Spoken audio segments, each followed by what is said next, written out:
Una empresa privada vende acceso a la red de telefonía móvil a gobiernos en Europa y Latinoamérica. La inteligencia artificial se cuela en nuestras reuniones y monitoriza nuestro comportamiento. En unas semanas, tus dispositivos de Amazon empezarán a compartir tu conexión a Internet con tus vecinos sin que te enteres. Ladrones pueden abusar de las llaves de vehículos Tesla Model X para robar el coche sin ser vistos. Vulnerabilidad crítica en iOS permite a atacantes comprometer cualquier iPhone cercano a través del protocolo de AirDrop. LiDAR Phone. Ten cuidado con lo que dices cerca de tu aspiradora robótica. Puede estar escuchando tus conversaciones. Ponte cómodo porque ya estás escuchando un nuevo episodio de Tierra de Hackers. ¡Comenzamos!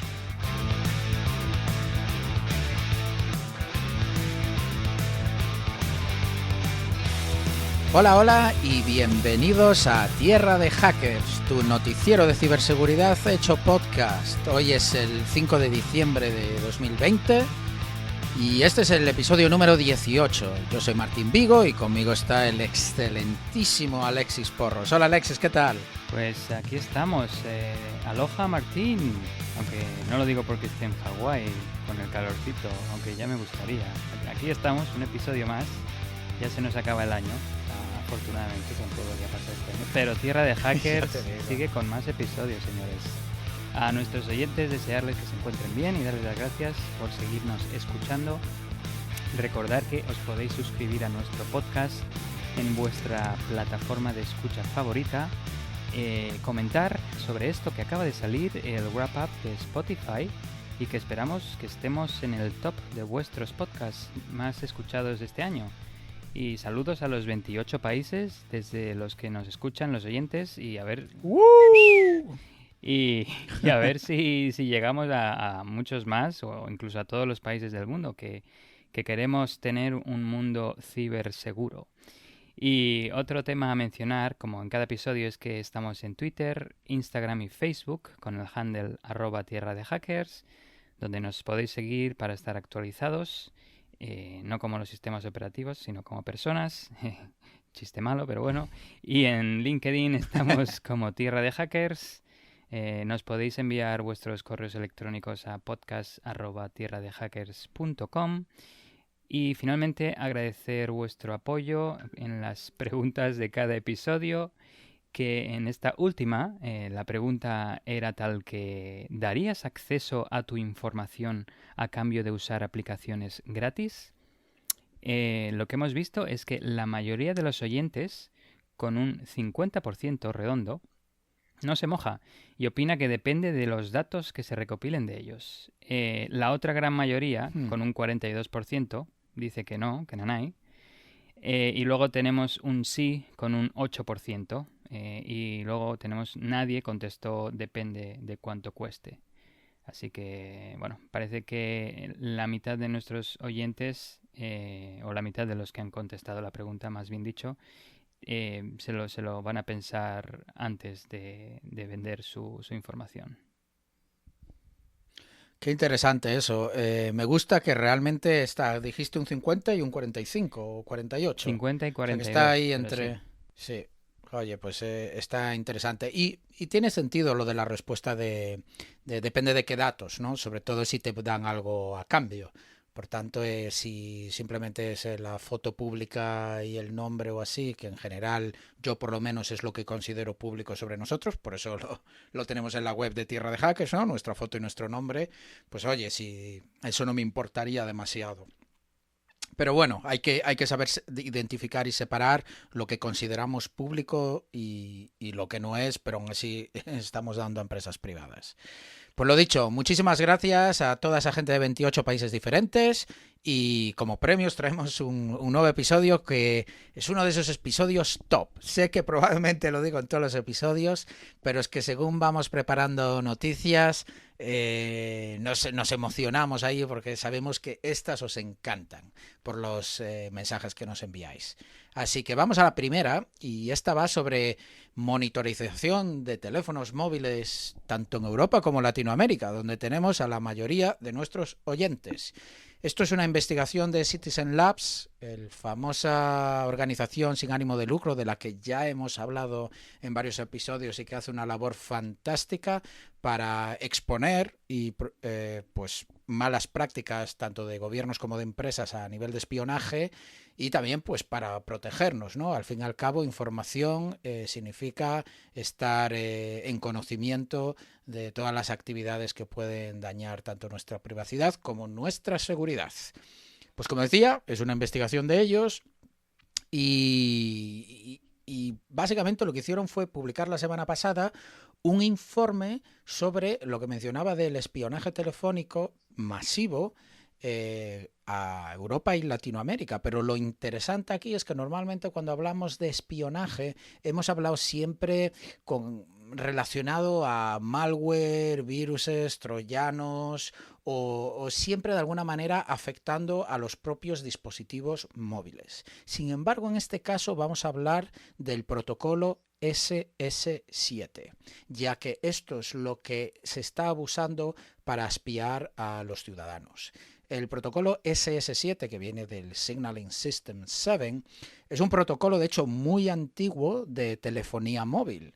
Es el protocolo que utilizan las empresas telefónicas o lo que viene siendo las operadoras para comunicarse entre ellos, sobre todo en el caso de cuando uno viaja a otro país, ¿verdad? Que de repente pues el servicio de telefonía lo recibe a través de otro operador telefónico que no es el suyo en el país. Sin embargo, todavía puede hacer llamadas. Entonces, ¿cómo funciona eso? Pues mucho de ello, lo que está detrás es este famoso protocolo que de hecho data de 1975 y por tanto ya podemos empezar a imaginarnos por qué estamos hablando de espionaje en este protocolo.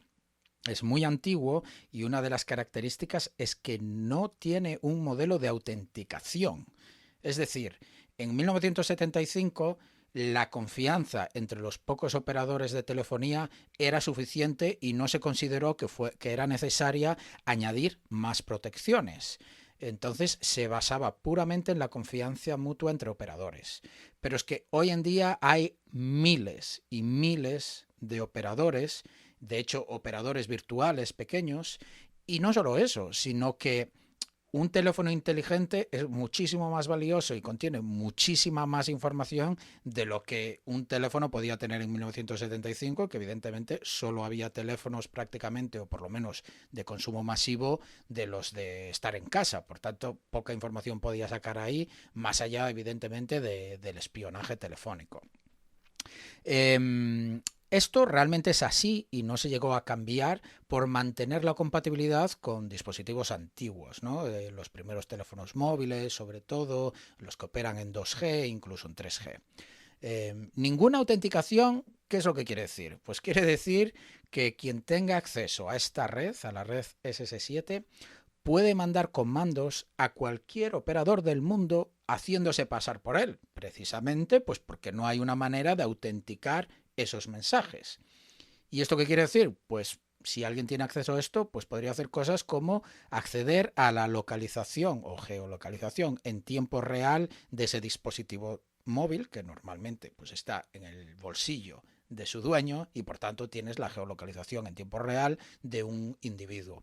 Pero también puedes hacer cosas como interceptar mensajes, los famosos mensajes de autenticación de doble factor, por ejemplo.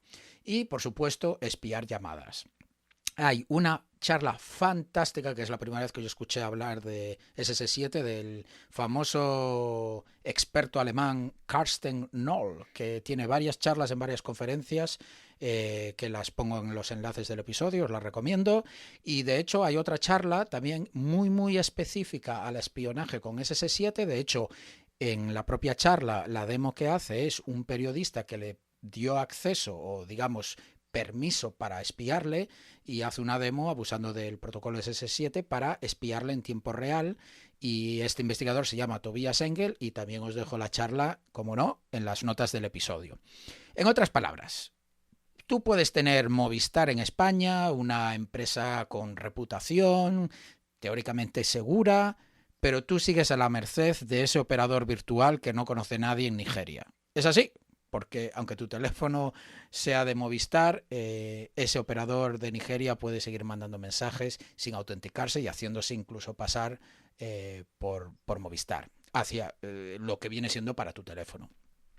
La investigación de Citizens Lab gira en torno a una empresa que vende precisamente este servicio, espionaje por contrato, abusando del protocolo SS7. Esta empresa se llama Circles y fue fundada en 2008 y lo interesante aquí es que se fusionó en 2014 con la famosa empresa israelí NSO Group, que tanto hemos hablado ya en episodios anteriores de ellos.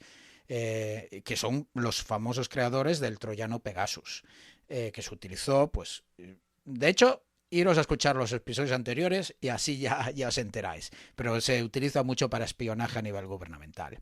Dicen que solo venden su tecnología a gobiernos. Bueno, uno puede decir, por lo menos no lo venden a entidades privadas, organizaciones mafiosas y así, pero ¿esto es algo que es bueno o puede ser malo? Bueno, en vez de daros mi opinión personal, lo que os voy a dar son datos. Documentos públicos demuestran cómo 2 políticos compraron la tecnología de esta empresa Circles para espiar a sus oponentes en Nigeria. Eso es uno de los casos que Citizens Lab sacó a la luz. Son políticos, se lo están vendiendo a un gobierno, pero se utiliza para espiar a los oponentes políticos. Otros documentos demuestran cómo NSO Group, los que son los dueños ahora de Circles, mandó información de geolocalizaciones de ciertos individuos en Emiratos Árabes a su gobierno. Y esto en realidad era parte de una demostración de la herramienta de la gente de ventas. Así que también tenemos ahí otro gobierno que lo está utilizando y que efectivamente se lo están vendiendo a un gobierno, pero no sabemos para qué, y evidentemente pues este gobierno pues es un poco cuestionable cuando hablamos de un mínimo de democracia, ¿no?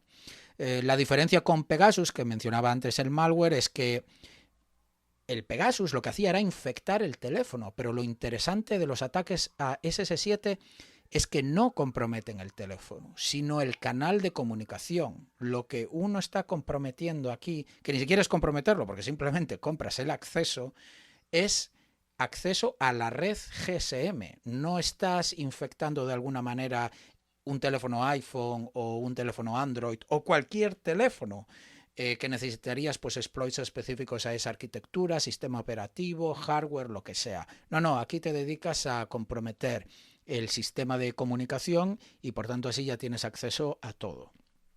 Intelligence Online publicó en 2015 que Circles, la empresa, creó una operadora telefónica falsa en Bulgaria para conseguir acceso a la red SS7. Como decía, si tú eres una operadora telefónica, necesitas forzosamente para operar acceso a la red SS7. Por tanto, Circles no se rasgó las vestiduras y dijo, mira, en vez de intentar acceder a esto de manera ilegítima, nos montamos nuestra propia empresa en Bulgaria, que probablemente sea más barato y más fácil, y ya está, y ya la tenemos legítimamente. De hecho, recientemente otro reporte de una non-profit llamada Forensics News cuestionaba la actividad comercial aparentemente inexistente de una operadora que se llama Flow Life. Supuestamente es una operadora especializada en comunicaciones de dispositivos IoT, pero vamos, que no se conoce ninguna actividad comercial. Por tanto, eso es bastante sospechoso y probablemente otro ejemplo de una empresa de telefonía montada únicamente para tener acceso y vender a la red SS7. Pero Citizens Labs hizo algo muy guapo.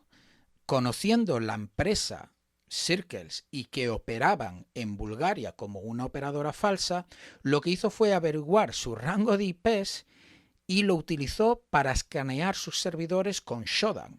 Hemos hablado anteriormente de Shodan, es básicamente un buscador especializado, un tipo de Google pero para servidores online y que te da pues información y metadatos básicos sobre ese ordenador, ¿no?, que está al otro lado del mundo.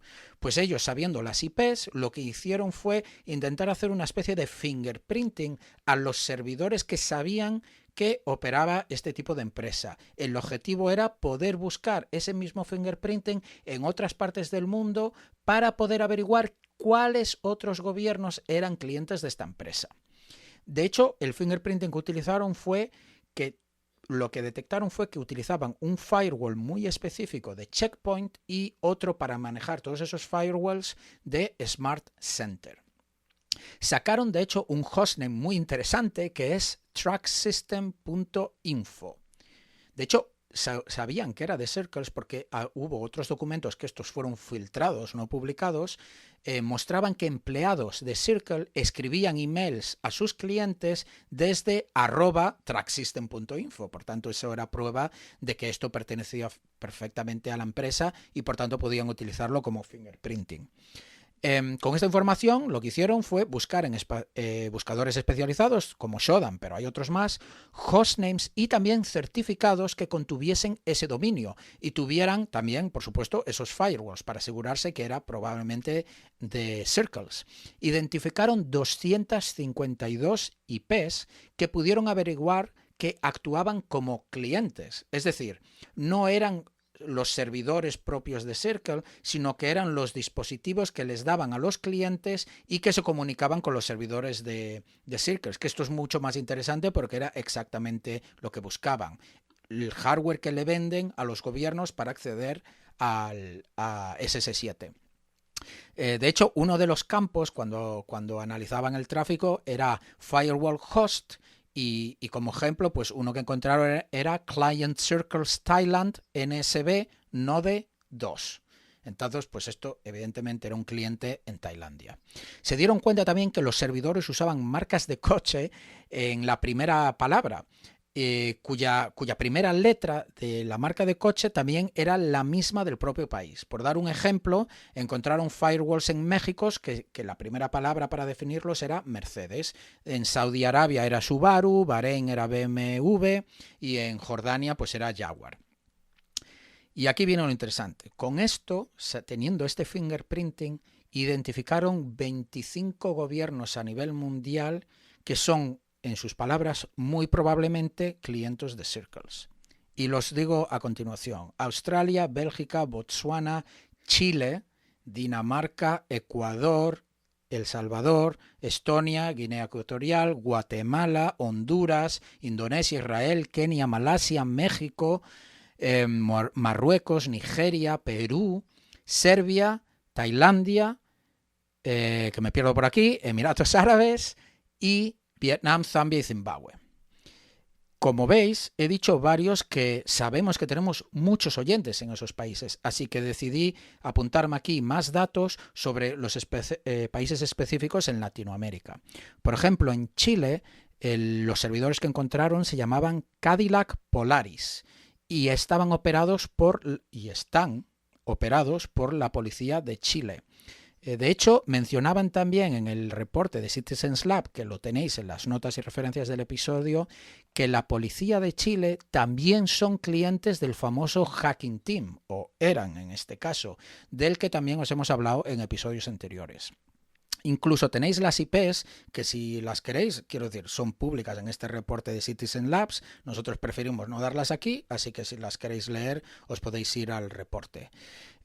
Guatemala, el servidor se llamaba, el servidor cliente, quiero decir, Gineta Galileo, y estaba operado por la Dirección General de Inteligencia Civil. En México detectaron hasta 10 clientes diferentes, no solo uno, sino 10. Uno de ellos, por ejemplo, era el que mencionaba, Mercedes Ventura, y lo utilizaban los Navy mexicanos, que bueno, se llaman SEMAR. Otro sistema que no consiguieron el nombre se usaba en el estado de Durango.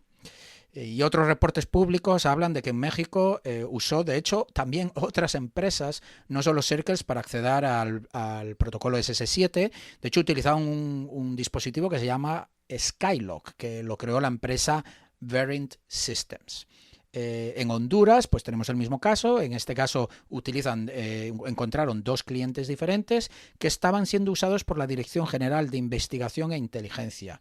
Y en Perú, pues también encontraron utilizándose por parte de la Dirección Nacional de Inteligencia. Así que nuestros queridos oyentes de Latinoamérica, pues tendremos que darles algún consejo, porque en Tierra de Hackers no solo nos dedicamos a divulgar y a daros las noticias para manteneros al día, sino que también queremos, en la medida de lo posible, humildemente, educaros y daros opciones para poder combatir pues cosas como estas, espionaje masivo o en general ataques de delincuentes o lo que sea. Entonces, lo que podemos recomendar a este respecto es, desde luego, complicado, porque todos tenemos que utilizar dispositivos móviles y todos funcionan bajo el mismo protocolo, GSM y por tanto SS7. Pero una de las cosas que podéis hacer, que yo entiendo que no es para todos los oyentes, pero los que seáis así más techis como Alexis y yo, pues os recomendamos utilizar números de teléfono VoIP y adquirir una SIM anónima, que es, por ejemplo, la configuración que yo tengo. ¿Esto qué quiere decir? Pues yo he conseguido que la tarjeta SIM de mi teléfono pues la he podido comprar anónimamente, en parte pues porque en Estados Unidos eso es muy sencillo. Por ejemplo, en Europa normalmente requiere que muestres un pasaporte o documento nacional de identidad. Ahí el truco sería irte al aeropuerto y comprar alguna de esas. Y la tarjeta SIM, para lo único que la quieres es para tener datos. Jamás vas a hacer una llamada desde tu teléfono de la tarjeta SIM. Lo que vas a hacer es instalarte un Google Voice, MySudo, idealmente, porque aparte es privado, lo que pasa es que solo funciona en Estados Unidos, o cualquier tipo de aplicación que te da un teléfono VoIP, y con esto lo que estás evitando es utilizar para tus llamadas personales la red SS7. ¿Por qué? Pues porque funciona por Internet, es un teléfono VoIP. Así que tus datos, lo que es el tráfico de Internet, sigue yendo por la red GSM, pero teóricamente, como tú nunca vas a hacer una llamada desde ese teléfono y lo has comprado anónimamente, pues teóricamente no se puede asociar a ti, y las llamadas en VoIP pues evidentemente van cifradas. Menuda noticia, la verdad es que has lanzado tantos nombres de empresas y tantos países que Ya. lo que he dicho yo antes al principio de que queremos un mundo más ciberseguro, no sé, vamos a necesitar mucho esfuerzo. Te lo he puesto complicado, ¿eh? Te lo he puesto complicado. No veas, yo supongo que los oyentes, incluso yo, me voy a tener que escuchar este episodio de nuevo para apuntarme todos los nombres. Bueno, o si no, voy al artículo o al informe, de hecho, pero... Sí, está muy bien. Está en inglés, pero es fantástico. Pues sí, la verdad es que no sé qué más decir. Solo como ha dicho Martín, ha mencionado unos consejos muy buenos ahí, así que bueno, motivando a los oyentes a que los sigan. Y nada, pasamos a la siguiente noticia, que va sobre inteligencia artificial, reuniones y videoconferencia.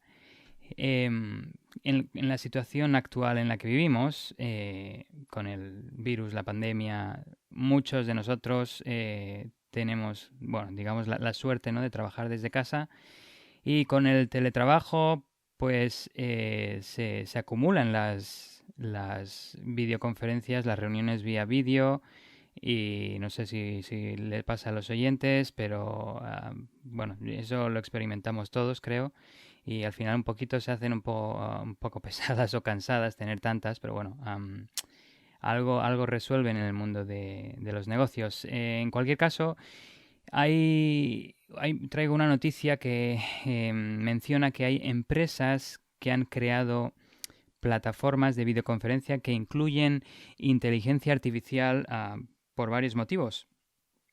Principalmente es que, bueno, los investigadores han descubierto que las reuniones, como he mencionado, se correlacionan con una disminución de la felicidad en el lugar de trabajo, la productividad e incluso la participación de mercado de la empresa, o la imagen de la empresa, y temas similares que impactan a la empresa.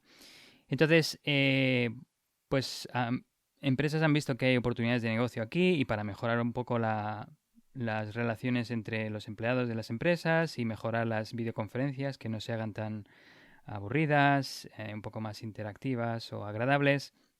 Hay diversas empresas que voy a mencionar y luego me voy a centrar en un par de ellas. Por ejemplo, hay una que se llama Macro y se presenta como de a sus reuniones superpoderes. Es una interfaz colaborativa, de hecho, sobre Zoom. Otra plataforma se llama así tal cual, una onomatopeya, de hecho. Ofrece fondos interactivos y herramientas para compartir diapositivas para los presentadores. Luego tenemos una que se llama Fireflies, que es una herramienta de transcripción de inteligencia artificial, que es lo que vas hablando, lo va escribiendo, y se integra con plataformas de videoconferencia populares y luego permite realizar búsquedas sobre lo que se ha transcrito de cada reunión.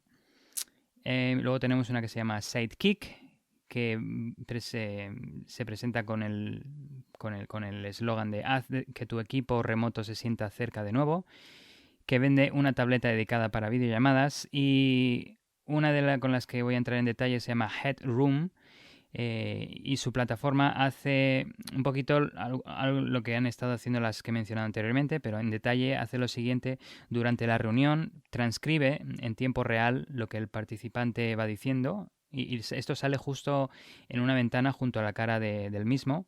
Esto, como he mencionado, ya lo hace Fireflies, o sea, así que no es nuevo, pero una vez terminada la reunión, el software lo que hace es sintetiza los conceptos, que me parece muy interesante. Supongo que utiliza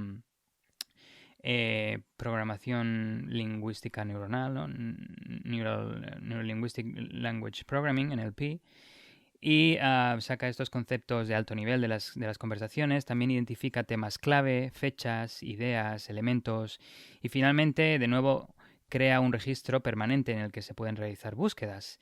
Algo que me parece preocupante, o al menos tenemos que pensar todo sobre ello, es que Headroom trata de medir la atención de cada participante durante la reunión.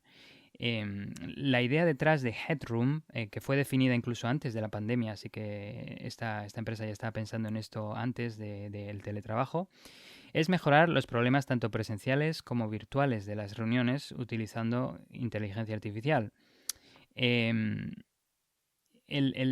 tema que los problemas que se presentan, digamos, con las videoconferencias, a diferencia de las reuniones presenciales en persona, es que es difícil en la videoconferencia interpretar el lenguaje corporal de otras personas en la pantalla, básicamente porque muchas veces solo ves la cara o como mucho hasta el pecho, y para entender el lenguaje corporal completo se requiere, digamos, ver el cuerpo entero, digamos, de la persona. Y también el otro problema es que no es fácil averiguar si alguien realmente está escuchando. Entonces, esa retroalimentación a quien está hablando también es difícil. O sea, va en ambos sentidos. El que presenta no puede interpretar bien el lenguaje corporal de los demás y tampoco averiguar si están prestando atención, y los que están escuchando no le pueden dar retroalimentación buena, en plan, si te gusta lo que estás escuchando, puedes asentir con la cabeza o con un pequeño ajá, porque a veces el presentador tiene la pantalla llena y no puede verte, o tú estás en silencio. En cualquier caso, otro tema interesante de Headroom es que utiliza la visión por computadora para traducir los gestos de aprobación en iconos digitales. Por ejemplo, utiliza los típicos emojis, ¿no? O emojis. Cuando haces un pulgar hacia arriba, en plan, ok, me gusta, lo amplifica y sale tu mano como si fuera de un dibujo animado. Por favor, Alexis, no vuelvas a decir emojis en la vida. Es que con tantos idiomas y tal, uno ya no sabe ni qué decir. Ya, es verdad. Emojis. Continúa. Pues cuando asientes con la cabeza, también te sale una pequeña caricatura de tu cabeza, así graciosa, digamos. Cuando haces un hola con la mano, también te sale una mano gigante de estas. Y de hecho, estos emojis o smileys se agregan a la transcripción oficial, que me parece interesante que salgan ahí cuando has dicho un hola con la mano sin decir nada. Este lenguaje corporal también se incluye en la transcripción, que me parece interesante. Entonces, de manera más única, lo que le hace también único a Headroom es que utiliza el reconocimiento de emociones para tomar la temperatura, entre comillas, digamos, no la temperatura en grados, sino la atención de los asistentes, bueno, de la habitación o de la reunión, en este caso, periódicamente y medir cuánta atención prestan los participantes. Estas métricas se muestran en una ventana en la pantalla al presentador, diseñada principalmente para darle esta retroalimentación que es difícil de obtener en este modo virtual en el que estamos en tiempo real. Y de esta forma, por ejemplo, el presentador puede determinar si hace 5 minutos que todo el mundo estaba muy interesado y estaba interactuando, haciendo preguntas o lo que fuera, o moviendo, asintiendo con la cabeza, y ahora no, pues tal vez debería pensar en callarme o cambiar de tema. Pero todo esto, claro, le viene de esta ventana en la pantalla con estos datos obtenidos mediante el reconocimiento de emociones. Hay varios problemas del reconocimiento de emociones, por eso el tema es preocupante. Es un campo bastante nuevo en tema de inteligencia artificial. El objetivo es básicamente tratar de mapear las expresiones faciales capturadas por los distintos puntos de referencia. Por ejemplo, la elevación de la ceja, la forma de la boca, la apertura de las pupilas. Hay con tal nivel de detalle que te pueden ver hasta el tamaño de las pupilas, cómo se dilatan o se contraen, que esto se traduce en sentimientos. Cada uno... Cuidado con las madres que van a tener esto en casa para cuando lleguen los hijos a las 7 de la mañana. Bueno, no quiero dar ideas. Lo ponemos en los sistemas de apertura inteligentes, en plan, hazte la foto, que en reconocimiento de iris, de pupila, digamos, en este caso. Pero... Y bueno, cada uno de estos movimientos faciales se puede representar como datos que en teoría luego se pueden traducir a una emoción. Feliz, triste, aburrido, confuso. En la práctica, el proceso rara vez es tan sencillo aparentemente. Y de hecho hay que tener mucho cuidado con este software de reconocimiento de emociones, porque tiene un historial de etiquetar incorrectamente a las personas de color, por ejemplo. Ahora voy a mencionar otro ejemplo, pero en este caso un programa utilizado por la seguridad de aeropuertos sobreestimó la frecuencia con la que los hombres de color mostraban emociones negativas como la ira. La computación afectiva tampoco toma las señales culturales en contexto, como si alguien está desviando la mirada. En algunas culturas se hace por respeto, pero en otras se hace por vergüenza, en otras se hace por timidez, así que todo eso hay que tenerlo en cuenta, muchas variables. Otro problema es el no detectar cuando las personas asiáticas tienen los ojos abiertos, porque a menudo estos sistemas están entrenados en rostros de personas blancas, caucásicas. Entonces, si la persona que están analizando tiene los ojos más pequeños o entrecerrados, podría darse el caso de que el reconocimiento facial concluya que se está mirando constantemente hacia abajo o cerrando los ojos, estás dormido, cuando no es así. En cualquier caso, para Headroom dijeron que no les importa saber con tanta exactitud si el participante está feliz o súper feliz, siempre y cuando se pueda saber si está involucrado o no. Así que parece un poco más más alto nivel lo que pretenden obtener de los sentimientos. Que las consecuencias de estos problemas de reconocimiento de emociones causan en la realidad, pues... por ejemplo, Headroom no es el primero en llevar este tipo de software a la oficina. Hay una empresa llamada HireVue. Es una empresa de tecnología de reclutamiento, y atención a lo que hacen.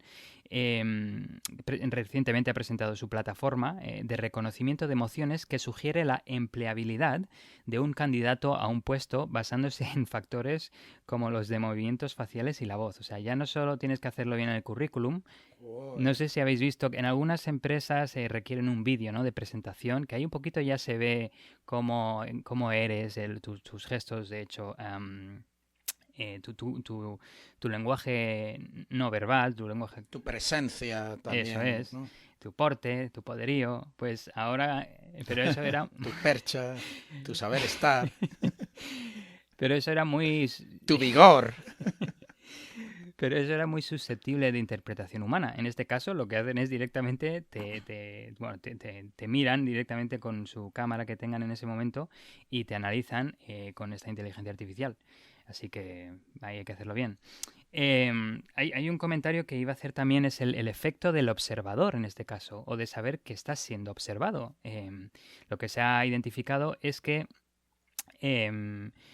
mientras la recopilación de datos sobre el comportamiento de personas puede revelar lo que funciona, lo que no, si se atiende, si no, si se presta atención, si no, cuando las personas saben que su comportamiento está siendo monitoreado, puede cambiar la forma en que actúan de manera no intencional, en la mayoría de los casos, pero si se usa para incentivar cierto tipo de comportamiento, y eso los observados lo saben, puede terminar desencadenando un comportamiento disfuncional, totalmente artificial y no reflejo de la realidad. De hecho, en un estudio entre estudiantes que sale en el artículo, cuando estos sabían que el 25% de la calificación es participación, los estudiantes levantaban la mano con más frecuencia, pero no necesariamente decían temas más interesantes, igual decían cualquier tontería para que se les apunte más participación.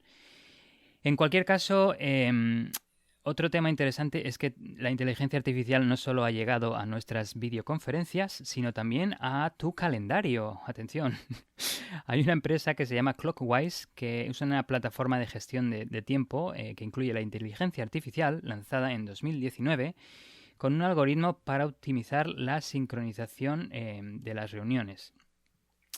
Y lo que hace es sincronizarse con el calendario de Google, en este caso, de alguien para analizar cómo usa su tiempo y cómo podría hacerlo de manera más óptima. El software lo que hace es agregar bloques de tiempo de protección basados en las preferencias que ha especificado el usuario. Puede reservar una parte del tiempo en plan no molestar para hacer el trabajo por las tardes, por ejemplo. También puede bloquear automáticamente el tiempo de la comida. También puede analizar varios calendarios dentro de la misma empresa o equipo, y puede mover reuniones automáticamente, esto me parece interesante, como un equipo en intervalos de tiempo que funcionen para todos ellos y en intervalos de tiempo que se vean más productivos para todos ellos. El software se optimiza para crear bloques de tiempo más ininterrumpidos, digamos, para darle más concentración y trabajo profundo a los empleados. Clockwise, me parece interesante, ha cerrado una ronda de financiación de 18 millones de dólares y está ganando terreno en Silicon Valley. Hasta ahora tiene 200.000 usuarios, la mayoría de los cuales trabaja en empresas como Uber, Netflix y Twitter. Y aproximadamente la mitad de ellos son ingenieros. Voy a comentar que han habido ciertos ataques, unos ejemplos, contra el reconocimiento por visión. Todo el tema del reconocimiento por visión es muy interesante y probablemente útil si se usa para bien, pero hemos visto ya toda la polémica por los deepfakes y toda esta desinformación que hemos comentado ya en episodios anteriores. Un caso concreto, por ejemplo, en diciembre de 2017, unos investigadores engañaron a una inteligencia artificial de Google para que pensaran que un rifle era un helicóptero. Atención. En marzo de 2020, unas personas vieron una imagen creada por un investigador, obviamente para saltarse la inteligencia artificial, en la que pudieron identificar a dos hombres en esquís, en un fondo nevado de unas montañas, pero cuando se utilizó el servicio Cloud Vision de Google para identificar la imagen, que utiliza inteligencia artificial, obviamente, respondió con un 91% seguro de haber visto un perro. O sea, ni hombres, ni esquís, ni nieve, ni montañas. Un perro era lo que había delante de él. De hecho, con esto que mencionas de fallos en visión por ordenador, ¿no? Me recuerda mucho a la investigación esta que hicieron unos chicos en el que consiguieron confundir los sensores de Tesla, de los coches de Tesla, y poniendo pegatinas en sitios estratégicos que marcaban el límite de velocidad, eran capaces de que el coche fuera a 120 o interpretase una señal como que ponían 120 cuando era de 50. Componer, no era ni siquiera que pusieran 120, sino componer ciertas pegatinas pequeñitas en puntos estratégicos ya hacía que la visión por ordenador lo interpretase como un límite mucho más elevado, con el peligro evidente que eso conlleva, sobre todo cuando se conduce solo el coche. Sí, correcto. Y es justo la que iba a comentar a continuación, pero no, vaya. no, está bien. Pero no hicieron no solo eso, sino que también hicieron alucinar. Me encanta que lo dijeran de esta forma, como si la inteligencia artificial tuviera alguna capacidad humana, pero hicieron alucinar a la inteligencia artificial y hacer creer que habían objetos en la carretera que no existían. O lo contrario, hacían desaparecer las señales de stop, con lo que eso, imagínate el caos y la destrucción que pudiera causar.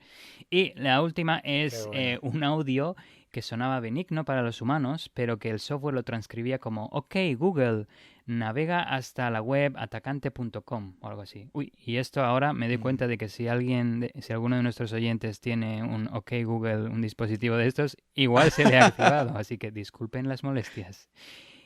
Cierto, y cierto. Acabo ya con la pregunta del episodio. De hecho, en este caso os vamos a preguntar. Atención. ¿Cuál es el próximo campo en el que creéis que la inteligencia artificial va a avanzar para poder clasificar con precisión nuestro comportamiento? Y tenemos 4 opciones, que son las siguientes. La primera es el modo de escritura. La segunda es la forma de conducción, cómo aceleramos, cómo deceleramos, giramos. La tercera es datos biorrítmicos y fisiológicos. Y la última es patrones de consumo, lo que compramos online o con las tarjetas de crédito y similares. ¿Y por qué es interesante poder clasificar con precisión nuestro comportamiento? Pues tengo varios ejemplos. El primero es que empresas de seguro farmacéuticas pueden influenciar a consumidores que muestran dolencias por su comportamiento. Espías que pueden buscar a chivatos con problemas económicos, como hemos mencionado en algún episodio anterior. Espías o atacantes buscaban chivatos por LinkedIn con problemas de económicos también en empresas específicas. Y el último ejemplo sería también atacantes que realizan ejercicios de ingeniería social. Pueden ser más efectivos cuando una persona está triste y vulnerable a sus ataques. Sí, yo de hecho estaba pensando según hablas de la noticia, esto sería, por ejemplo, muy útil para jugar al póker, porque si tú puedes, al fin y al cabo, el póker no es realmente un juego de azar, porque si no, siempre ganan los 10 mismos, ¿no? Por eso hay estrellas de póker, precisamente porque no es como la ruleta o así. Entonces, ¿dónde está la parte de no azar del póker? Pues está precisamente en cómo sabes interpretar el comportamiento, las sensaciones, el estado anímico de tus rivales y saber pues cuándo van de farol y cuándo no y todo esto. Entonces tener algo así que pudieses tú interpretar esto, sobre todo en póker online, aunque bueno, normalmente en póker online no ves a la persona, pero sería muy interesante. Y lo otro pues se me ocurría en interrogatorios, policías, ya tenemos cosas como el detectores de mentira, de que te tienes que exponer a un polígrafo, sobre todo aquí en Estados Unidos. Eso es, de hecho, aunque suena ciencia ficción, es parte de obtener ¿cómo se dice? Un clearance de top secret y de todo esto, que me imagino que en Europa pues también, ¿no? Un security clearance. Así que sí, vería perfectamente que esto se empezase a añadir ahí, que mientras te hacen el polígrafo, analizan más cosas, ¿no? Así que muy, muy interesante eso y me encanta la pregunta, a ver qué opinan los oyentes. Pues la siguiente noticia que traigo va sobre Amazon y Alexis, estoy convencido que aparte, bueno, que por un lado muchísimos de nuestros oyentes tienen dispositivos IoT de Amazon, como pues puede ser un Echo, una cámara o lo que sea. Pero lo que también estoy convencido es que la mayoría, apostaría, no saben de lo que les voy a hablar y se van a sorprender.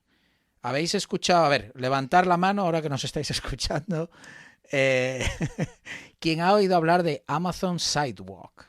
Y de hecho deberíais, porque muchos de vosotros deberíais haber recibido un correo electrónico, sobre todo si estáis en Estados Unidos, de Amazon. Yo personalmente no tengo dispositivos de Amazon, ni en general, pues en mi casa es un tema personal mío, no entra ningún dispositivo inteligente ni tonto, ninguno. Nada que esté conectado a internet. Pero la cuestión es que Amazon mandó un correo electrónico a sus clientes que tienen dispositivos como Echo, cámaras de Ring, estos dispositivos para animales para encontrarlos si se pierden, avisándoles de que se iba a activar a finales de año Amazon Sidewalk. Y antes de explicaros esto, os voy a leer el correo que traduje. Una nueva funcionalidad está a punto de llegar para tu dispositivo. Amazon Sidewalk es una red compartida que ayuda a los dispositivos a funcionar mejor. Por ejemplo, si tu dispositivo pierde la conexión a Internet, Sidewalk puede ayudar a reconectar el dispositivo al router y configurar automáticamente nuevos dispositivos. Sidewalk también puede extender la cobertura de tus dispositivos, como bombillas inteligentes, cerraduras inteligentes y rastreadores de objetos y animales, para que puedan seguir funcionando a mayores distancias. Cuando está activado, Sidewalk utiliza una pequeña porción de tu ancho de banda para proveer estos servicios a ti y a tus vecinos. La funcionalidad se habilitará para todos los dispositivos conectados a tu cuenta de Amazon. Sidewalk llegará a finales de año a tus dispositivos, pero puedes desactivarlo siguiendo estas complicadas, esto lo añado yo, instrucciones. Ok. Este es el correo electrónico y ahora vamos a desgranar qué es Amazon Sidewalk, su razón de ser y lo más importante, que para eso Alexis y yo hemos creado este podcast, las implicaciones para vuestra privacidad y vuestra seguridad. Ok, lo que viene a describir el correo es básicamente que Sidewalk va a actuar, este servicio de Amazon, en parte pues como un repetidor Wi-Fi que es posible que tengáis en vuestras casas. Normalmente en casas grandes, en general todos solo tenemos un router, ¿no? Y tiene pues el alcance que tiene, pero si hay muchas paredes, casas con varios pisos o cosas así, pues hay a veces que a lo mejor tenemos el ordenador pues en la cocina y nos llega una señal muy floja de la Wi-Fi y no podemos, perdemos mucho ancho de banda o simplemente no podemos ni conectarnos. Entonces, pues se pueden comprar estos pequeños dispositivos que se enchufan a la corriente y lo que hacen es extender o repetir la señal Wi-Fi para poder llegar un poco más lejos. Pues esto básicamente lo que hace es reutilizar dispositivos que tú ya tienes, pues como el Echo o cámaras, y actúan como repetidores de Wi-Fi. Estos son realmente lo que sucede configurados como un puente para el tráfico a Internet. Por tanto, el tráfico simplemente no se va a parsear o nada de ello, sino que simplemente lo recibe y lo vuelve a expulsar pues con una señal más potente, evidentemente. Es como una especie de puente al tráfico a Internet. Vale, ahora que entendemos qué es esto de Sidewalk, ¿cuál es la razón de ser? Pues la idea realmente hay que reconocer que es buena sobre el papel, ¿no? Como decía, pues en casas grandes, pues te estás ahorrando tener que comprar dispositivos específicos para extender la señal de la Wi-Fi. Tú ya tienes dispositivos de Amazon y por tanto, pues los puedes reutilizar pues para poder hacer de esto. Luego a mayores, esto de compartir Internet, pues no deja de ser un crowdsourcing, ¿no? De ancho de banda, de conexión a Internet, que ocurre de manera totalmente transparente y sin ningún tipo de configuraciones. Que esto, pues la mayoría de usuarios que no son técnicos, pues de repente que el ancho, no el ancho de banda, perdón, sino la señal de su Wi-Fi se vea, pues multiplicada en términos de cómo de lejos se llega, pues esto está muy bien, sobre todo sin que tengas que hacer nada. Dicho esto, porque como siempre os queremos dar las dos caras de la moneda, vamos a hablar de qué implica esto para la seguridad y la privacidad. El detalle es que no solo va a extender tu Wi-Fi, sino que la extiende también para tu vecino. ¿Esto qué quiere decir? Pues que el sistema está diseñado para que tú puedas utilizar de manera transparente la Wi-Fi de tu vecino si es que no llega la Wi-Fi tuya de tu propia casa, pero asimismo el vecino también estaría utilizando tu router de manera totalmente transparente. Esto ya como que pone un poquitín los pelos de punta, ¿no? Pero esto realmente sucede con limitaciones, o sea que vamos a matizarlo para daros todos los datos. Realmente lo que se está utilizando pues es Bluetooth a 900 MHz y otro tipo de frecuencias, y lo más interesante aquí es que el ancho de banda, lo que viene siendo la cantidad de tráfico o lo que traducimos así, por así decirlo, a la velocidad de descarga y subida, es solamente 80 kilobaudios por segundo. Por daros una referencia, para los oyentes de nuestra generación o mayores, si os acordáis de los módems de los 90 que funcionaban a 56K, pues precisamente esto funciona a 80, es decir, es un poco más rápido de lo que eran los módems de aquella. Por tanto, no es que tu vecino vaya a poder estar viendo Netflix a través de tu conexión, ¿no? Si se pudiera, por así decirlo. Pero sobre todo lo más importante es que tampoco va a poder ver pues vídeos subiditos de tono, ¿no? Y que esto realmente salga por la IP de tu router. Otra limitación es que el tráfico total mensual son 500 megabytes. Esto no es poco, pero tampoco es mucho. Con esto lo que quiero decir es que el vecino tampoco lo va a utilizar, una vez más, tanto para streaming de vídeo o para poder hacer descargas descomunales de archivos, ¿no? Aunque en general, pues en principio ni siquiera puede hacer eso, porque esto está limitado pues para esos dispositivos que mencionaba, como Echo y cámaras. No hay ninguna información transmitida sobre qué vecino está usando tu ancho de banda, es decir, tú no puedes ir a tu router o a tus dispositivos de Amazon y ver, pues es justo el vecino de al lado o el vecino que tiene esta cuenta de Amazon. Tampoco, evidentemente, información sobre a qué vecino te estás conectando tú, solo que estás conectado a un puente Sidewalk. O sea, que tú sí puedes ver, pues mira, justo mi cámara está conectada a uno de estos puentes, es decir, a algún vecino, pero no sabes a cuál. Y por supuesto el tráfico pues está cifrado, evidentemente. Algo interesante también que me llamó la atención del white paper es que la localización de los puentes se compartirá, pero no muy específica, es decir, no vas a tener la dirección específica de dónde está ese puente, pero sí más o menos una aproximación. ¿Por qué? Pues porque, como mencionaba antes, esto se va a utilizar para extender la señal de los dispositivos de rastreo de animales perdidos. Es decir, tú puedes ponerle un dispositivo, un IoT de estos de Amazon a tu perro, y si se pierde, pues necesitas que esté conectado a Internet, y por tanto va a utilizar la conexión de los vecinos y te podrá decir, oye, pues tienes el perro más o menos por aquí, ¿no? Vale. Ahora que entendemos qué es Sidewalk, el por qué lo han creado y sus implicaciones, quiero terminar la noticia mencionando cuáles son mis preocupaciones. Una de ellas es, sobre todo, futuras vulnerabilidades. Vamos a ver, aquí lo que estamos hablando es de que tu Wi-Fi ahora mismo la expones a gente desconocida. Que bueno, que puedes conocer al vecino, ¿no? Pero si alguien pasa por ahí al lado o no conoces a los vecinos, porque no sabemos el alcance de esto, esa persona puede estar enviando tráfico suyo a través de tu router. Y el impacto además es significativo, porque dejarías que cualquier persona, cualquiera, esté utilizando tu router como acceso a Internet. Y por tanto, en caso de un análisis forense de que alguien consiga navegar o hacer algún tipo de delito, la IP que va a aparecer es la tuya de tu casa. El otro problema que veo es que está habilitado por defecto y por tanto Amazon ha ignorado aquí la recomendación básica, que es seguridad por defecto, privacidad por defecto.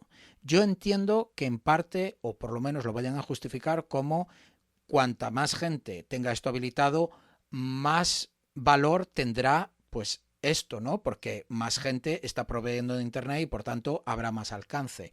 Pero yo creo que debería ser decisión de los consumidores activarlo, no tener que desactivarlo, porque evidentemente aquí lo que están aprovechándose es que la mayoría de la gente no es técnica, recibió ese correo, no sabe ni de lo que le están hablando y por tanto pues se olvidará del tema. Otra preocupación que tengo es básicamente el historial pésimo de Amazon en cuanto a privacidad y seguridad. Recordemos incidentes como problemas en la privacidad con dispositivos que tienen Alexa, que se enviaban audios a otras personas o gente escuchaba audios de otros, o incluso nosotros ya hemos hablado de aquí los esfuerzos que hay y acuerdos entre fuerzas del Estado y las cámaras Ring para que la policía pueda acceder a las imágenes que están grabando los consumidores desde sus casas. Por tanto, Amazon sabemos que no es precisamente el que va al frente con la bandera ondeando de la privacidad. Una preocupación más, dispositivos compatibles con esto son muy críticos para la privacidad. Recordemos, Amazon Echo tiene micrófonos, porque realmente el Amazon Echo lo que es como un smart speaker, un altavoz inteligente al que tú le das instrucciones y te contesta. Por tanto, si este tráfico se está enviando a través de tu vecino, ¿qué sabemos que puede hacer tu vecino con ello? Y otra cosa son las cámaras. Es cierto que las imágenes de las cámaras no es lo que se transmite a través de internet, a través de este puente, porque como decía, hay limitaciones tanto en el ancho de banda como en la cantidad de tráfico, pero lo que sí se envía son las señales de detección de movimiento. Estas cámaras Ring te avisan al teléfono si detectan movimiento, ¿no? Por ejemplo, por la noche.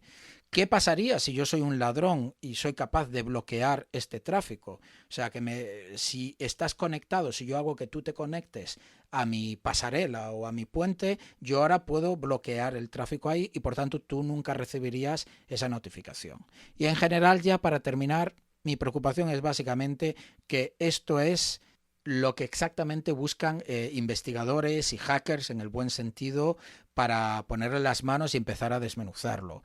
Es cuestión de tiempo, no es si va a pasar, sino el cuándo va a pasar, ¿no? Que se encuentren vulnerabilidades a esto y por tanto la gente pueda abusar para poder navegar y utilizar estos puentes de internet de otra gente para navegar de manera arbitraria por internet básicamente lo que tienes ahí es un proxy gratuito y genial. Y bueno, simplemente terminar diciendo que esto realmente no es nada nuevo. Esto es como lo que se conoce un mesh network, ¿no? Es un tipo de red descentralizada, aunque bueno, en este caso está centralizada porque lo maneja todo Amazon, pero esta tecnología ya existe. De hecho, se utiliza mucho o una de las utilidades es en gobiernos opresores. Si todos tenemos, por daros una idea, dispositivos móviles en el bolsillo que sabemos que son capaces de conectarse por wifi, ¿por qué en vez de conectarse todos al mismo router no nos conectamos entre los propios teléfonos y así la transmisión de información sucede directamente de teléfono a teléfono y no de teléfono a un router central que se dedica luego a mandar el tráfico a donde hace falta? Eso es básicamente lo que viene siendo una de estas redes de estos mesh networks. De hecho, hay un proyecto muy chulo de un compañero mío que se llama Silent Protest y él lo que hizo fue básicamente un hardware que lo que hacía era facilitar precisamente el poder hacer estos mesh networks con software open source y de manera muy barata, y de hecho lo utilizó para hacer fiestas de música electrónica, pero en la que la gente pues tenía los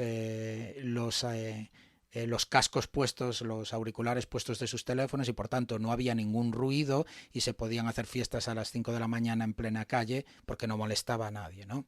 Pero en realidad el objetivo de este proyecto es poder hacer protestas pues con gobiernos opresores, donde un gobierno, mientras la gente está protestando en la calle, no pueda de repente pues a lo mejor pedirle a la operadora telefónica que deje de operar en esa zona o mandar ataques de denegación de servicio, precisamente porque gracias a esta red de mesh networks pues son los dispositivos que se comunican entre ellos. Por tanto, esto es muy útil.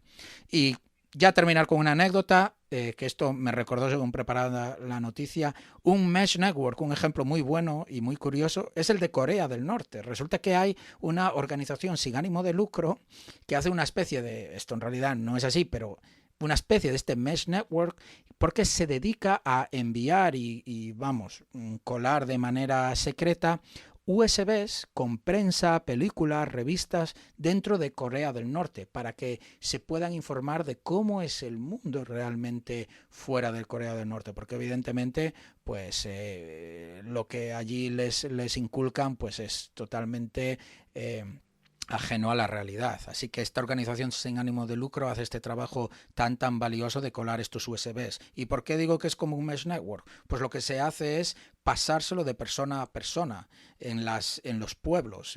Primero lo ve uno, o incluso hay imágenes de cómo pues en un centro específico, en una casa o así de los pueblos, se reúnen toda la gente para pues poder ver estas películas de Hollywood, poder leer la prensa y enterarse un poco de lo que pasa más allá de las fronteras de Corea del Norte. Así que me pareció un ejemplo muy bueno. La noticia muy interesante, como siempre.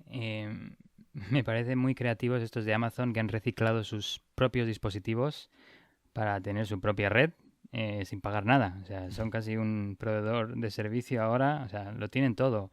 Venden online, Sí, tienen su servicio de hosting de cloud y bueno, y más que hosting, obviamente. Ahora una red propia, muy interesante.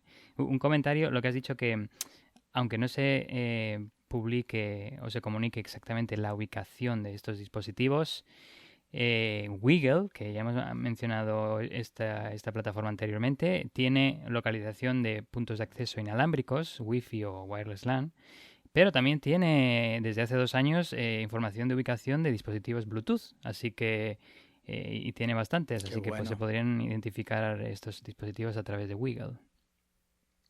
Sí, también, cierto, cierto.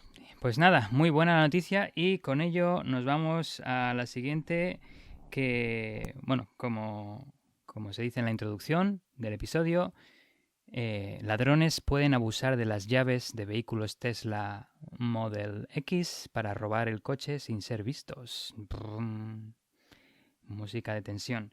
Eh, Investigadores de Computer Security and Industrial Cryptography, COIC, por las siglas, un grupo de investigación de IMEC de la Universidad KU Leuven en Bélgica, habiendo dicho esto, ahora empiezo con la noticia, han demostrado cómo piratear la llave de un Tesla, lo que permite acceder y robar el automóvil en minutos, pudiendo encender el motor y conducirlo a donde se quiera.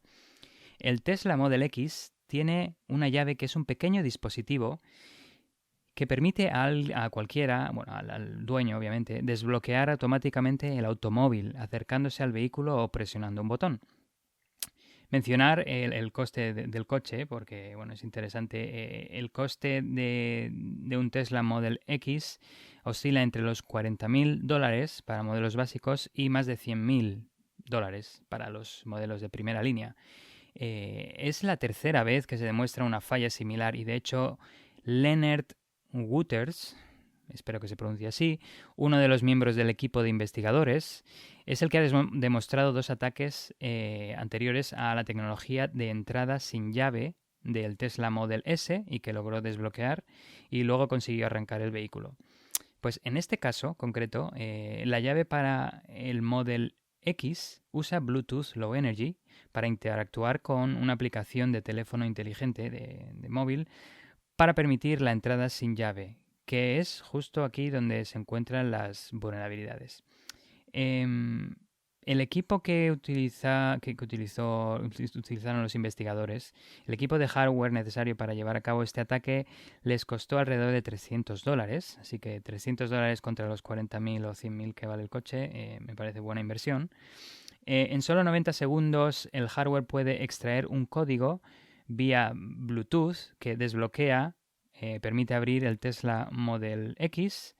Una vez que el ladrón está dentro del automóvil, una segunda vulnerabilidad distinta permite al ladrón emparejar su propia llave con el vehículo de la víctima después de 1 minuto. Y luego, listo, ya está, se puede encender el motor y disfrutar de su conducción. Apague y vámonos.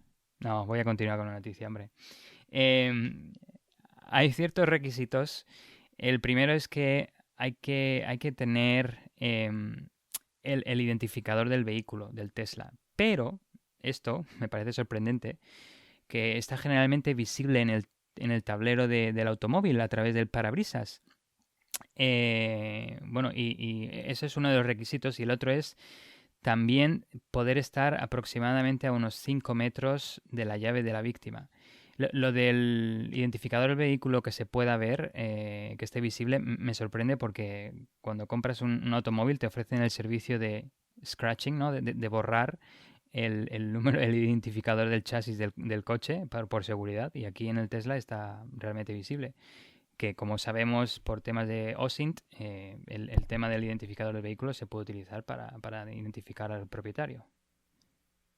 De hecho, sí, te iba a decir que la gente va a flipar con si van a carsowners.net.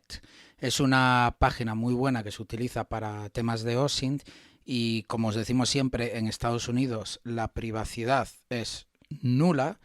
Y si tú te vas a esta página web y pones el número que tú dices, que se conoce como el VIN number, te va a dar el nombre del dueño y dónde vive.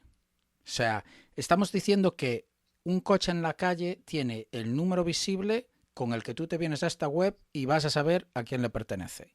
Carsowners.net. Echarle un vistazo. Muy buena, Martín. Esa me la he apuntado. Pues bien, los investigadores, voy a comentar un poquito el detalle de los dispositivos que utilizaron. Como he dicho, invirtieron unos $300 en un dispositivo relativamente pequeño que cabe dentro de una mochila y que se puede controlar desde el teléfono, digamos. Básicamente utilizaron una Raspberry Pi de alrededor de unos $35, acompañada de una interfaz CAN bus, porque la interfaz CAN les permite interactuar con el vehículo, ya que los coches utilizan el protocolo CAN bus en sus redes internas para comunicarse entre los diferentes componentes que forman el coche, como el monitor de presión de ruedas, el desbloqueo de puertas, los frenos, similares. O sea, en un coche, últimamente los coches vienen con casi cientos de componentes electrónicos que se comunican en esta red. O sea, parece mentira cómo ha evolucionado el campo del automóvil. Otro componente que es necesario para el ataque es lo que se llama Body Control Module, BCM, que se utiliza en este caso para despertar a las llaves vía Bluetooth, que pudieron comprar por $100 en eBay. También utilizaron una llave de Tesla, un adaptador de corriente y una batería. Bueno, el ataque se compone de dos vulnerabilidades o dos pasos, digamos, uno fuera del coche y el otro dentro del coche. El primero, el fuera del coche, en este primer paso los investigadores utilizan este módulo, el Body Control Module, para obligar a las llaves a estar disponibles, a estar despiertas como dispositivos Bluetooth de forma inalámbrica. Esto es necesario porque si no, las llaves solo están despiertas por un corto periodo de tiempo y no es suficiente para realizar el ataque que ahora voy a mencionar.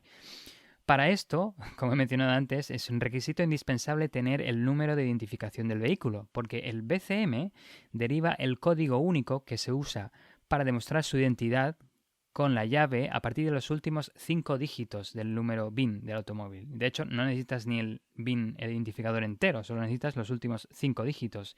Que también dices, ¿por qué Tesla no usas todo el VIN completo si lo tienes disponible? Pues bien, el despertar de la llave solo se puede hacer a una distancia de 5 metros máximo, aunque el resto del ataque se puede realizar a una distancia de hasta 30 metros. Entonces hay que acercarse hasta 5 metros de la víctima donde tenga la llave. Comentar que Tesla diseñó sus llaves del Model X para recibir actualizaciones de firmware a través de Bluetooth al conectarse de forma inalámbrica al sistema cuando se está dentro del Model X. El investigador pudo usar su propio sistema vía Bluetooth para conectarse a la llave de un Model X, reescribir el firmware y usarlo para consultar un chip seguro que hay en esta llave que genera los códigos de desbloqueo del vehículo. No solo de desbloqueo, sino de acceso a la red CAN bus del vehículo. Luego lo que hizo es que él reprogramó el firmware de la llave para obtener estas claves, estos códigos, y los enviara de vuelta a su sistema para que luego los pudiera utilizar y pudiera irse, no tuviera que depender de la llave legítima, de la llave real. Este proceso tardaba 90 minutos. ¿Y cómo lo descubrió? Pues hizo ingeniería inversa de la llave del Tesla Model X y descubrió que la interfaz Bluetooth permite actualizaciones remotas de software. Lo que pasa es que hay un fallo en la implementación. En este mecanismo de actualización no se protegió de forma adecuada y es que el problema es que las llaves de Tesla no verifican si el firmware a instalar está firmado digitalmente, por lo que cualquier atacante puede crear cualquier malware y debido a esta vulnerabilidad instalarlo sin problemas en la llave de Tesla. Y aunque si las llaves de Tesla implementaran la... Pero vamos a ver, esta gente pone cohetes en la estación internacional que bajan solos y y no verifican una firma de un firmware. Madre mía. Sí, no hay color. Espérate que la segunda vulnerabilidad también es parecida. Te va a gustar. Em, si las llaves de Tesla implementaran la verificación de firmas digitales en firmware, el atacante estaría un poco en más desventaja, aunque no es imposible, porque lo que tendría que hacer es firmar su firmware con la clave privada de Tesla. Y ya hemos visto en ataques anteriores que grupos APT roban certificados digitales para firmar sus binarios con certificados que se incluyen en las bases de datos estas de certificados que vienen con los sistemas y entonces se confían en ellos, en la ejecución. Em, pero también hay otro tema, que si no se implementa la comprobación de firma de forma correcta, también han habido ataques que se han podido saltar, incluso la comprobación de la firma digital por tema de inyección de comandos o similares. En cualquier caso, como he mencionado, los investigadores tardaron aproximadamente 1 minuto y medio, 90 segundos, casi como la película esta de 60 segundos, ¿no? Pero Antes, un apunte. Antes creo que dijiste 90 minutos, o por lo menos te lo entendí yo. O sea, perdón. eran 90 Sí, segundos. 90 segundos, perdón. Sí, he dicho eso. Porque esa es una diferencia muy grande. Sí, sí. Pues, sí. Después de esto, los investigadores lo que hicieron es, conectarse al puerto. Una vez tienen ya los códigos válidos de desbloqueo del vehículo, pueden entrar dentro del vehículo y también tienen el código de acceso al puerto de diagnóstico OBD2. Entonces, pues van al siguiente paso, que es entrar en el vehículo y conectarse a este puerto. Quería comentar que sobre OBD2 ya hemos hablado en el episodio 13, en el análisis llamado Plug and Pound sobre vulnerabilidades en dongles OBD2, y os recomendamos que lo escuchéis si no lo habéis hecho ya. Continuando con el paso 2, el atacante está dentro del vehículo, ha podido abrir el vehículo y se conecta al puerto de diagnóstico OBD2 y puede emparejar su llave modificada con el vehículo. Aunque aquí otro tema de certificados. Aunque cada llave de Model X contiene un certificado criptográfico único que debería haber evitado que el automóvil se emparejara con una llave falsa, el investigador descubrió que este módulo BCM no verifica este certificado. Por lo tanto, esto le permitió en 1 minuto registrar su propia llave del vehículo y conducirlo.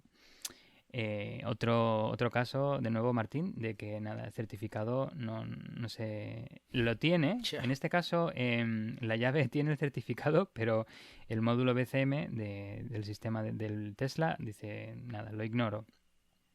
Pues bien, al encadenar estas dos vulnerabilidades, pues obviamente el atacante puede encender el motor y llevarse el coche donde quiera. La verdad es que se han trabajado muy bien el vídeo que han puesto online, que lo ponemos en las notas del episodio, cómo el chico sale, se acerca a la persona que tiene la llave a unos 5 metros. Eso tarda unos 30 segundos para despertar a la llave, y luego se puede ir a una distancia de hasta 30 metros y ahí se espera el 1 minuto y medio, que es lo que tarda en subir el firmware a la llave y ejecutar el firmware y obtener los códigos de acceso al vehículo, de que se abran las puertas, y de acceso al puerto de diagnóstico OBD2. Y luego se ve cómo se acerca al vehículo ya y conecta su sistema en el puerto OBD2 y enciende el motor y se lo lleva. Y en el principio, al principio del vídeo sale cómo se acerca al coche y ve el identificador del vehículo, el VIN. Una pregunta. O sea, cuando dices que se despierta la llave, ¿eso quiere decir que la víctima tiene que estar cerca del coche o no tiene por qué estar cerca del coche para que se lleve a cabo este ataque? No tiene que estar cerca del coche, porque lo que ha hecho este investigador ha comprado un módulo BCM. O sea, lo que hace es, hace como si él fuera un coche que se acerca a la llave. Qué Sí. bueno, qué bueno. O sea, que digamos entonces que esto, en lo que tú te pones al lado de la víctima que está a punto de coger un ascensor, entre que esperas el ascensor y subes en el ascensor al lado de él, ese sería un escenario estupendo de película de Hollywood en el que le has clonado la llave y te llevas su coche. Sí. Básicamente, Necesitas 90 sí, segundos, ¿no? necesitas 90 segundos, sí. Así que un poco de Qué bueno. distracción, si no, y un poco de charla de Sí, alguien y tú también. cerca, pero sí. Eh, Sí, sí. Quería comentar también que los autos de Tesla también han mostrado otros problemas de seguridad en el pasado. Ya vimos en 2016 investigadores chinos comprometieron varios modelos de la serie Tesla S, demostraron cómo podían frenar los autos de forma remota, así como congelar los paneles de control, abrir el maletero mientras conducían y encender y apagar los limpiaparabrisas de forma remota. No hay evidencias de que este ataque en concreto haya sido utilizado para robar autos en el mundo real. Sin embargo, los ladrones han atacado activamente los sistemas de entrada sin llave de Tesla para robar vehículos en los últimos años, utilizando ataques de retransmisión que amplifican la señal de una llave para desbloquear y encender el automóvil, incluso cuando la llave está dentro de la casa y bastante lejos, fuera del alcance del automóvil que se encuentra estacionado en la carretera. Sí, hay varios vídeos de YouTube en el que se ven los ataques en directo. De hecho, está muy bien. No deja de ser, como hablaba yo un poco antes, de un repetidor, ¿no? de Wi-Fi, solo que en este caso lo que hace es más un amplificador de la señal que normalmente solemos dejar cerca, nada más entrar en casa, ¿no? Ahí al lado. Con esto que has mencionado de Amazon Sidewalk, incluso se puede extender el rango de acceso, igual no son 5 metros, igual en el vecindario, en la otra punta del vecindario puedes acceder a la llave, yeah. ¿no? Bueno, no es la misma frecuencia ni el mismo protocolo y tal, pero bueno, oye, vete tú a saber, ¿no? Pero sí, entonces los Tesla no son los únicos coches con llaves que son vulnerables. En 2016 investigadores afirmaron que el sistema de entrada sin llave de Volkswagen también dejaba millones de vehículos Volkswagen, Ford y Chevrolet vulnerables a ataques y robos. En cualquier caso, para este ataque, Tesla le dijo al investigador que el parche puede tardar cerca de un mes en implementarse en todos sus vehículos vulnerables, lo que decías tú, Martín, pero si ponen cohetes fuera de la atmósfera. Pero bueno, por lo que se recomienda a los propietarios del modelo X estar a visor de las actualizaciones. En cuanto salga alguna, aplicarla inmediatamente. Mientras tanto, no, de hecho, sería fácil de detectar. No sé cuánta distancia tienes que tener de la persona, pero en tiempos de COVID, si se te acerca uno un poco demasiado, dices, oye, aquí hay algo raro, ¿no? Porque hoy en día, lamentablemente, vivimos en un mundo en el que ya no nos acercamos los unos a los otros. O sea que si sucede ahí hay algo raro. A ver, que está viniendo la vacuna pronto, pero sí. A ver, vamos a ver. En cualquier caso, el investigador es buena gente, parece, y no ha publicado ninguno nada de su código para que ningún ladrón pueda replicar esto. Se puede pensar que es fútil este tipo de esfuerzo de robar un coche que tiene tanta electrónica que le permite saber en todo momento dónde está, pero hay varias contramedidas al respecto. Una podría ser implantar malware para que deniegue toda comunicación a servidores de Tesla o similares, manipular la señal de GPS para que indique que está en otro lugar, hacer jamming, que son interferencias contra el dispositivo GPS o la señal móvil, y ya si nos ponemos destructivos, que eso seguro que le va a comentar Martín ahora, es arrancar el dispositivo móvil o el GPS. Y ya está. Dejar el coche abierto, así ya no te hace falta llave, ¿no? Ya está. Y luego acabar solo con que han habido también otros temas como el del investigador Sami Kankar, ¿verdad, Martín? En 2015 su ataque ¿cómo se llama? Rolljack, creo.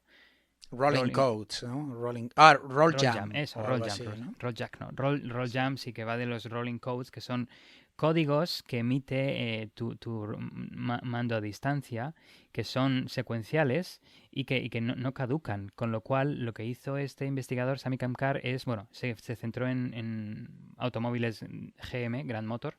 Lo que hizo fue, cuando el propietario iba a desbloquear el automóvil, bloqueaba, hacía jamming, interferencia de esta señal y capturaba este código, que como he dicho no expira. Entonces tú no te dices, bueno, no me va el mando a distancia, voy a apretar otra vez, y luego ya la segunda vez sí que no hace interferencia de esta señal y se puede abrir el coche y llevárselo. Pero como ha capturado el código... Una pequeña corrección ahí, porque recuerda, dices que son secuenciales. Lo que hace es hacer jamming para capturar el primer código.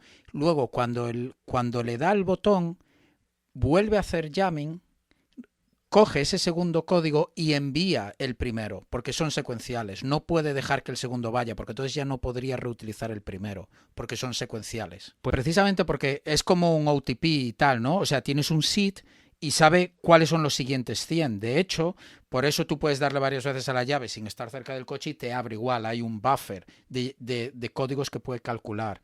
Entonces el truco está en, tú le das una vez, te capturo el código, tú le das otra vez, capturo ese código también y envío el de antes. Y me quedo con el segundo. A ti te abrió el coche, luego voy yo, o te cerró. Luego voy yo y te lo abro con el segundo código. Sí, es correcto. Entonces, el tema que hace es bastante... El propietario no se da cuenta, de hecho, de esto y es bastante efectivo y, bueno...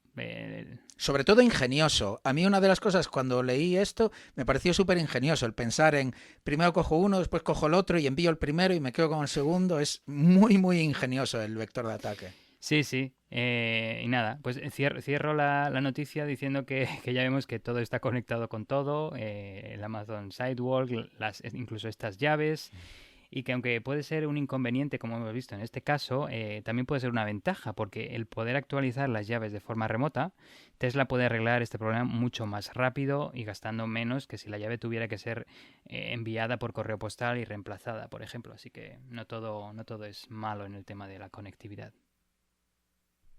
A ver, yo creo que con Tesla pasa un poco como con lo de Windows, ¿no? Es que no existen virus para Mac. Bueno, no, lo que pasa es que el 90%, me estoy inventando la cifra, de los ordenadores en el mundo son Windows y por tanto compensa más escribir malware para esos sistemas operativos.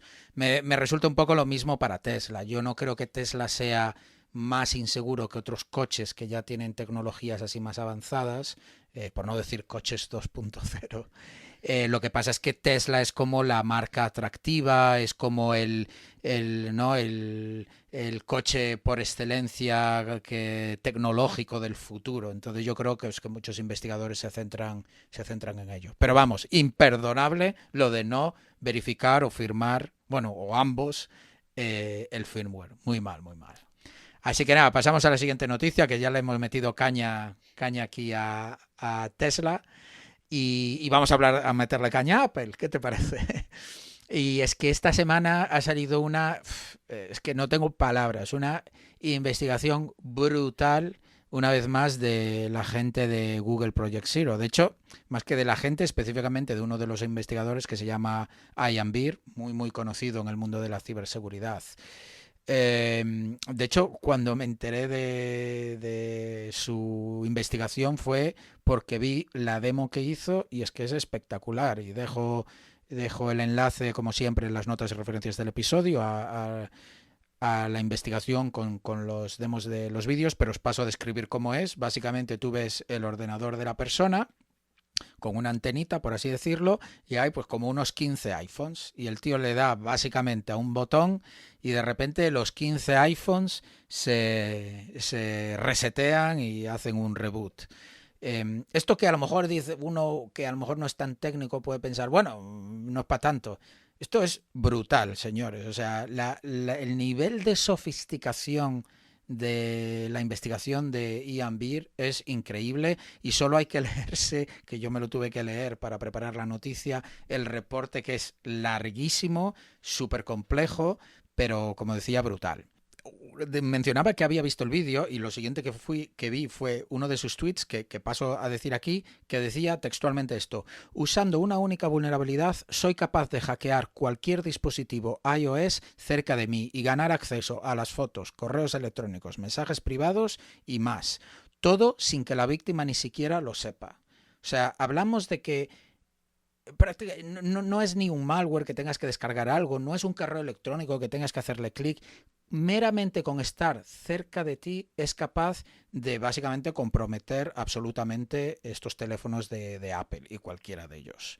En el mejor de los casos, por daros una idea, vectores de ataque con tal impacto, es decir, con ejecución de código a nivel de kernel, requiere por lo menos 2 vulnerabilidades normalmente. Eso por lo menos, una que te dé acceso a lo que se viene denominando como userland, ¿no? Pues ese correo electrónico que pues hay algún tipo de vulnerabilidad y que te da acceso a ejecutar código, pero que estás limitado al contexto de la aplicación.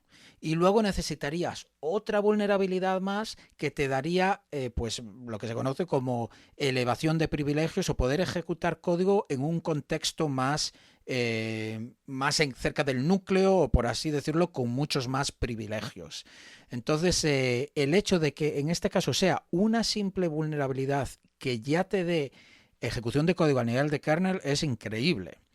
La clave para conseguir hacer algo como esto, este tipo de vulnerabilidades, es realmente buscarlas en componentes críticos que se ejecutan pues con unos privilegios muy elevados. Y normalmente eso suele ser ataques pues a cosas como los chips de GSM, el firmware que corren ellos y este tipo de componentes. Y de hecho esto ha sido algo parecido como voy a explicar a continuación.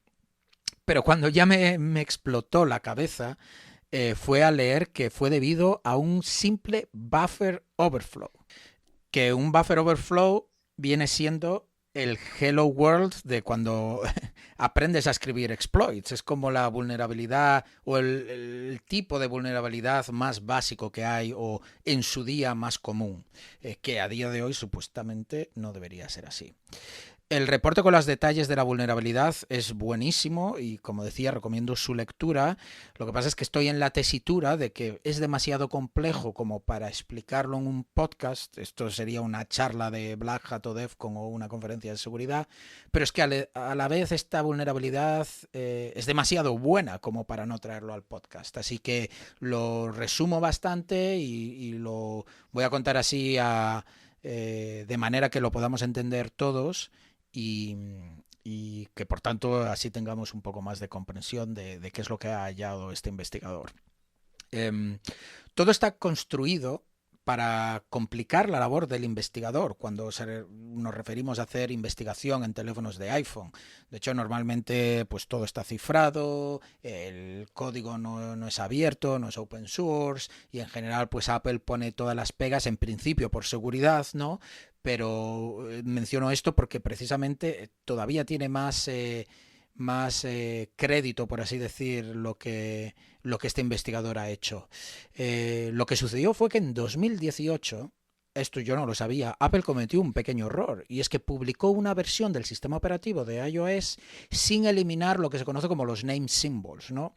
Y por no entrar en la parte técnica, mencionar solo que esto es la información sobre las funciones que hay en el código y bueno, y otros elementos en el código fuente, pero el equivalente sería pues uno tendría que descifrar un texto que está escrito en chino, pero de repente alguien publica ese texto dando información sobre qué palabras son adjetivos, qué palabras son artículos, qué palabras son verbos. Sigue siendo muy complicado porque está escrito en chino, pero tenemos ahora mucho más contexto sobre las diferentes palabras. Pues esto sería así un poco como el ejemplo para entendernos un poco más del fallo que cometió Apple y que efectivamente ayudó a este investigador un montón. Como decía, esta versión contenía información sobre funciones y se fijó en una en concreto cuando se puso a hacer esta investigación que se llama IO 80211 AWDL Peer parse AWDL Sync3 TLV. ¿Y por qué os cuento este rollo? Pues porque es muy importante. Él no tenía ni idea de qué era eso de AWDL. Pero lo de 8211 sí le llamó la atención, porque eso lo que está describiendo es la versión del protocolo de la Wi-Fi, aquello de que seguramente muchos oyentes han visto de 802.11a, b, c, d, ¿no? Y lo del TLV del final del nombre de la función, él lo conocía porque es un investigador muy sólido de temas de iOS y macOS, es una abreviación que quiere decir Type, Length and Value, que es un poco como dar información sobre estructuras de datos, que básicamente esto se traduce en que es posible que haya vulnerabilidades como la que encontró del tipo Buffer Overflow.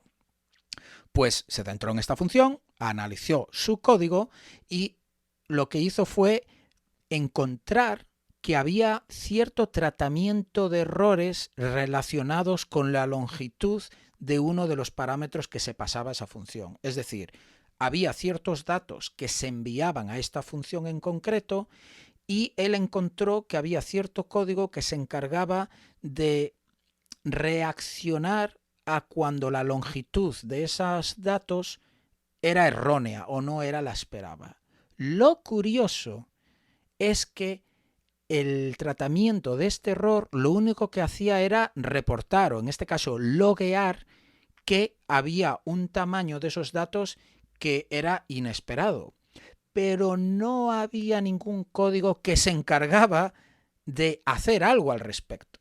Es decir, se daba una situación en la que había un error inesperado, se logueaba, pero no se hacía nada al respecto y por tanto la ejecución seguía con esos datos erróneos que evidentemente llevarían a un estado en el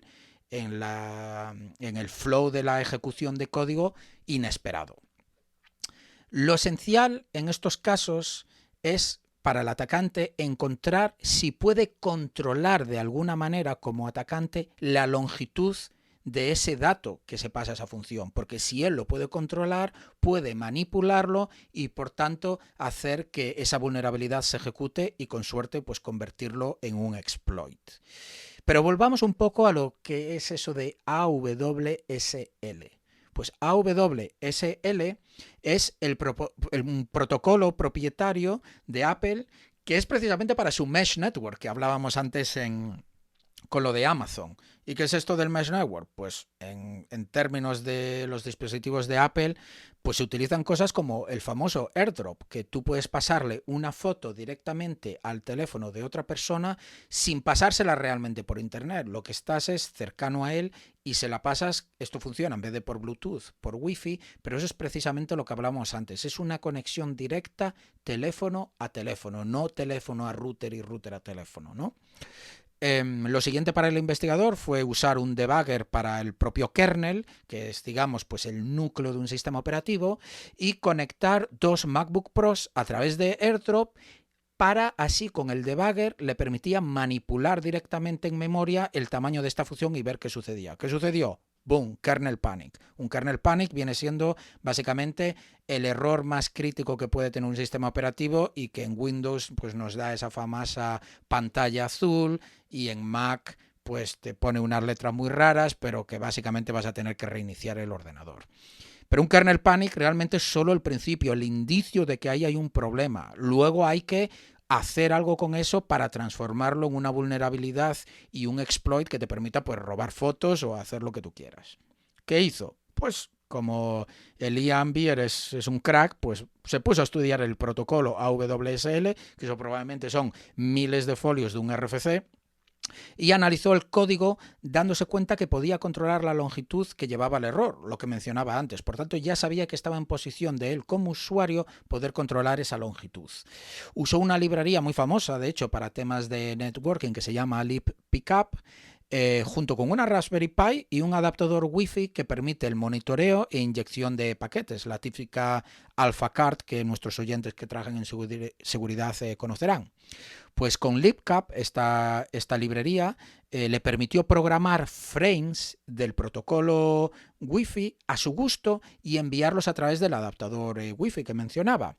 Esto lo que le permitió fue generar paquetes AWDL maliciosos, es decir, con una longitud que no deberían tener, pero precisamente esta librería es lo que te permite que tú puedas programar esos raw frames de la manera que tú quieras. Estudiando el código más a fondo, consiguió crear paquetes AWS que le permitían ejecución de código arbitraria a nivel de kernel, que es lo que mencionaba antes. Primero, verificó que había una vulnerabilidad, luego verificó que efectivamente podía controlar el que se ejecutase esa vulnerabilidad y por último, estudiando todo el código, es capaz de generar paquetes AWDL que le van a permitir mandar un payload o cierto código que se ejecute y que esa ejecución suceda con los privilegios del núcleo del sistema operativo que es el kernel. Ya para terminar, y ya digo, si os interesan más los detalles técnicos, os dejo el enlace a la investigación. Un exploit así vale fácilmente unos 10 millones de dólares para arriba. Para arriba.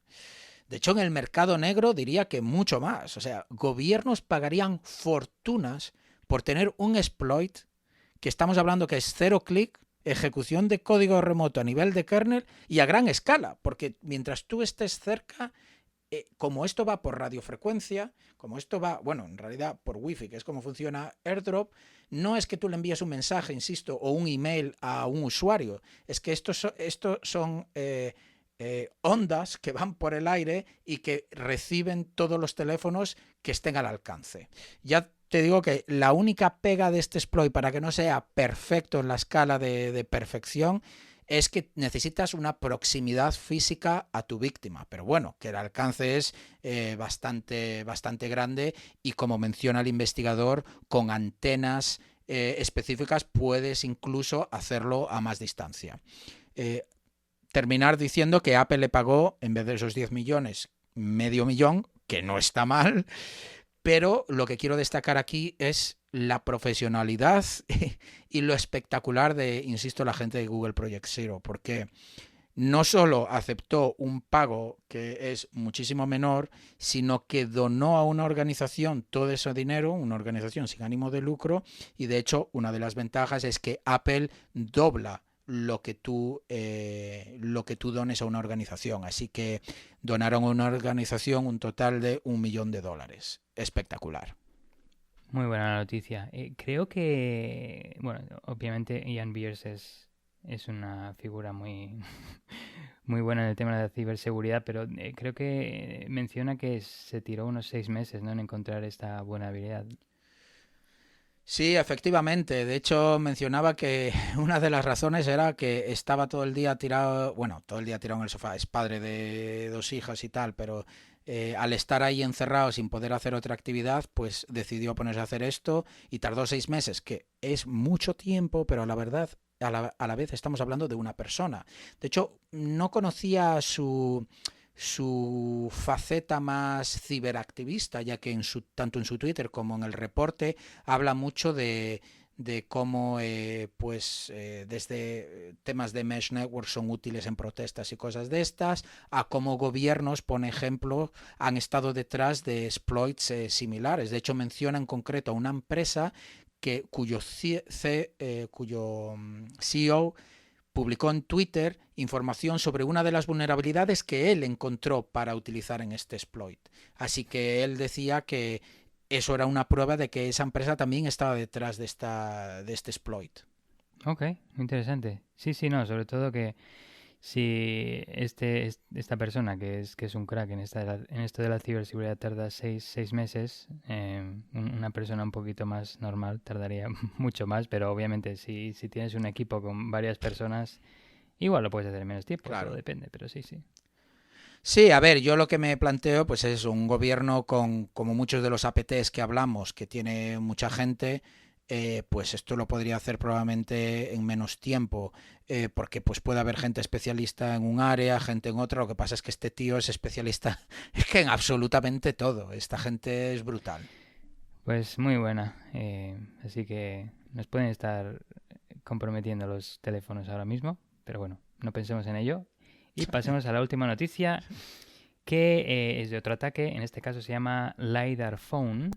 Es un ataque que permite convertir aspiradoras robóticas en dispositivos de escucha, dispositivos espía que pueden, que pueden grabar conversaciones y audio mientras te limpian la casa. Así que toma.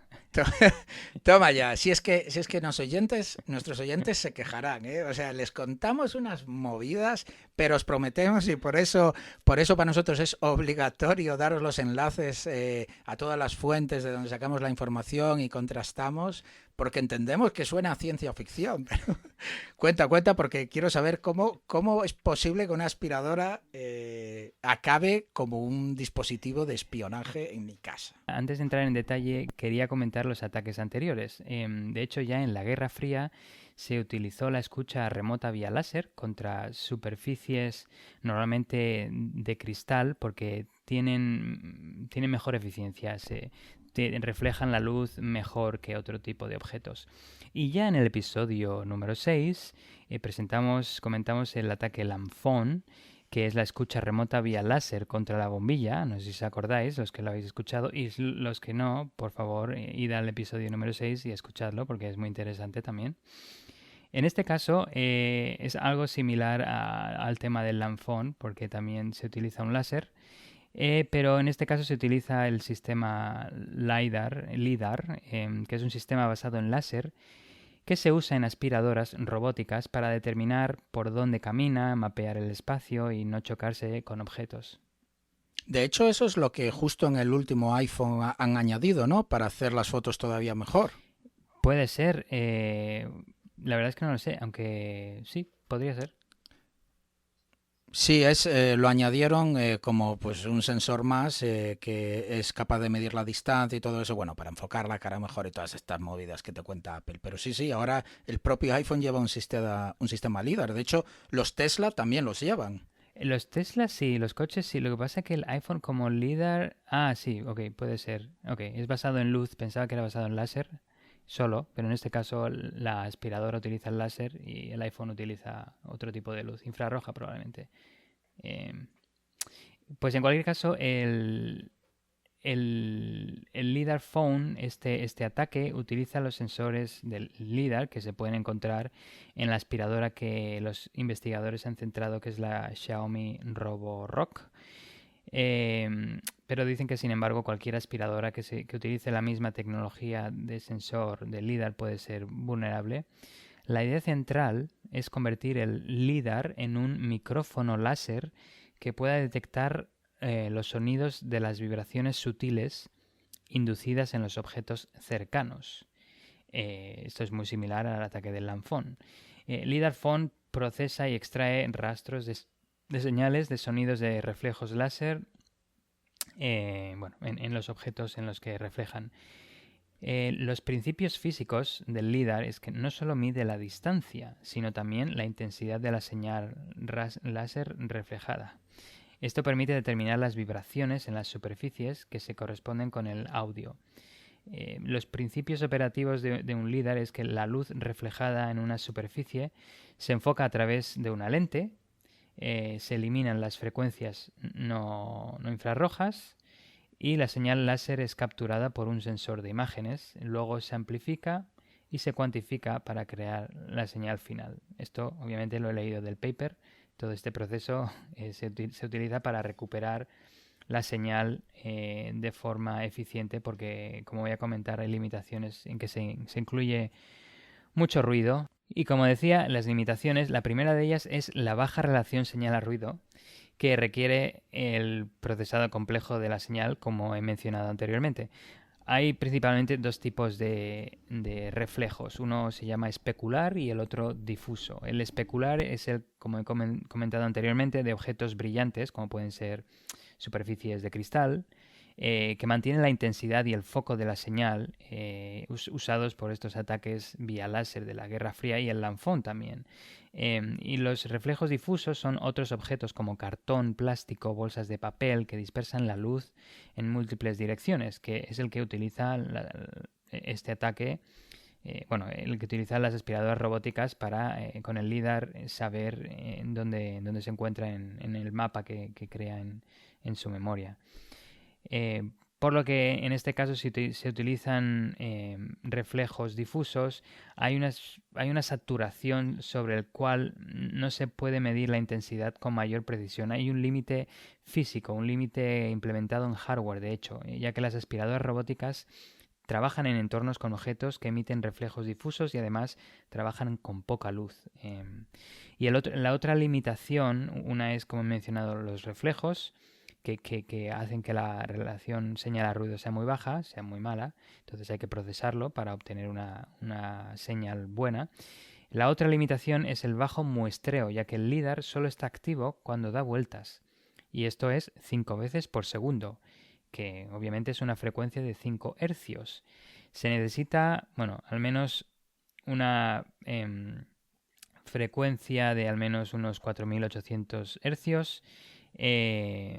Y lo que han conseguido los investigadores es, parando el láser, en lugar de que dé vueltas, lo que obtienen es una frecuencia de 1800 hercios, los 360 grados, multiplicado por 5 hercios cada grado, que no es de alta calidad, pero al menos es algo, y con el postprocesado se consigue determinar el audio. Varios requisitos para lanzar este ataque. El primero es que el atacante tiene que poder acceder a la aspiradora robótica y comprometerla, instalando firmware malicioso. Este firmware lo que haría sería parar la rotación del LIDAR, incrementando, como he dicho, la frecuencia de 5 Hz a 1800, con lo cual se puede determinar con mayor precisión la señal recibida de vuelta. El malware exfiltraría este audio, esta señal obtenida, a la nube, donde sería procesada por el atacante. Y para resolver las limitaciones, la limitación de baja señal a ruido y la limitación de bajo muestreo, lo que se requiere es hacer un training de la señal de audio a capturar para poder hacer predicciones fiables de las nuevas señales de audio capturadas. Es decir, lo que este ataque ha hecho es entrenar su algoritmo primero y luego lo que ha hecho es clasificar las siguientes señales de audio capturadas. Es decir, no ha identificado desde cero una señal. Lo que ha hecho es clasificar en base a señales que ya tenía entrenadas anteriormente. Esto puede parecer un escenario poco real, pero si un atacante ha comprometido una aspiradora robótica, vamos, yo no he visto sistemas de detección de malware en aspiradoras robóticas, así que el atacante puede tener bastante tiempo en realizar el entrenamiento. Te aseguro que en la próxima conferencia que podamos ir físicamente, estoy seguro que en la zona de vendors, tío, vamos a ver alguien vendiendo antivirus para aspiradoras, tío. El McAfee de las aspiradoras. Sí, es una buena idea de negocio esto de la prevención del malware en aspiradoras. Madre mía. Pues nada, hay un vídeo que vamos a poner en las notas en el que se ve cómo comentan en el vídeo que el mejor escenario, el más eficiente para un atacante, es la reproducción de audio vía altavoces que incluye un subwoofer, porque aparentemente el subwoofer, debido a las limitaciones del LIDAR, obviamente cuanto menor sea la frecuencia, mejor va a poder captar la señal de sonido, digamos. Si se habla con elevadas frecuencias, pues es más difícil de capturar la señal. Entonces lo que han hecho es hacer el ejemplo es con una conversación a 70 decibelios, que aparentemente es el equivalente a una conversación alta. Y lo que hacen es intentar clasificar. El típico español, ¿no? Del típico español. En la verdulería y en el mercado. Pues lo que intentan clasificar son los números del 0 al 9, es decir, 10 clases o 10 etiquetas. Esto lo consiguen con una precisión del 91%, que no está nada mal. Luego también consiguen clasificar el sexo de la persona que habla, hombre o mujer. Esto lo determinan con una precisión del 96%. Y luego también son capaces de determinar la persona que habla. En este caso tienen 10 potenciales personas y son capaces de determinar esto con una precisión del 70%. El impacto es que, a modo de ejemplo, los atacantes podrían utilizar esto para conocer información confidencial de alguien, como cuando estás diciendo el número de la tarjeta de crédito por teléfono, o bueno, interés en general de las personas, o para hacerte ataques de ingeniería social en general. Pues los investigadores también han mencionado algunas contramedidas. Una de ellas es evitar que se pueda detener el rotador del LIDAR, ya que esto reduciría la señal de 1800 Hz a 5 Hz, que no es efectivo para poder capturar el audio. Y la segunda es reducir la resolución de cualquier dato que corresponda directamente a la intensidad de la luz de láser reflejada, es decir, disminuir el sampleo, el muestreo y la calidad de la señal que se recibe de vuelta del LIDAR. No se descarta, de nuevo, que otras aspiradoras puedan ser vulnerables, ya que muchas de ellas utilizan el sistema LIDAR para orientarse en el espacio, por lo tanto, pueden incluir un láser que puede utilizarse para este ataque. Y cerrar la noticia solo con un ataque también similar que se publicó el año pasado, el diciembre de 2019, alrededor de esa fecha, que se llama Light Commands. El ataque es de inyección de audio vía láser en sistemas controlados por voz. En este caso, los investigadores demuestran que incluso a una distancia de la que te permita el láser, desde fuera de casa lo hacen, prueban con un láser contra una tablet, por ejemplo, que tiene el asistente de Google, y le dicen, ok, Google, ábreme la puerta, y pum, abre la puerta. Y esto dices desde fuera y no se escucha nada. Bueno, solo se escucha obviamente el asistente, pero igual ya es demasiado tarde porque ha abierto la puerta y los atacantes ya están entrando y si van armados, pues bueno, como no tengas la cámara del pánico, la habitación del pánico, pues estás un poco en desventaja. Pero el otro caso que me parece más interesante es enlazan otro tipo de cerradura inteligente en la tablet que pide un código para que se pueda abrir. No solo, ok, Google, ábreme la puerta. En este caso dice, ok, ¿y cuál es el código? Pues sabiendo esto con anterioridad, el dispositivo que está enlazado al asistente de Google, lo que hace el atacante es hacer un ataque de fuerza bruta de voz bueno, si son 4 dígitos de 0000 hasta el 9999 y se lo va enviando uno por uno vía láser al dispositivo. Qué bueno. Y va diciendo como iba diciendo si es válido bueno, si es válido te abre la puerta y si es inválido no tiene ninguna limitación, o sea, puedes seguir escupiéndole códigos completamente así en plan fuerza bruta hasta que abres la puerta. Esto afecta a Google Assistant, Amazon Alexa, Apple Siri, entre otros dispositivos como tablets, altavoces inteligentes como el Amazon Echo, que ahora va a estar por ahí en todos los el Amazon Sidewalk y de hecho el iPhone X. Eso me pareció muy interesante también, que podía funcionar con el iPhone X. Esto obviamente si se tiene activado, en este caso en el del iPhone X, el Siri. Si se tiene desactivado, pues no funcionaría. Bueno, las implicaciones de esto varían en severidad en función de lo que se tenga conectado, enlazado a los dispositivos, a estos asistentes de audio, ya sea desbloquear puertas de casas protegidas con cerraduras inteligentes, pues incluso también localizar, desbloquear y arrancar varios vehículos.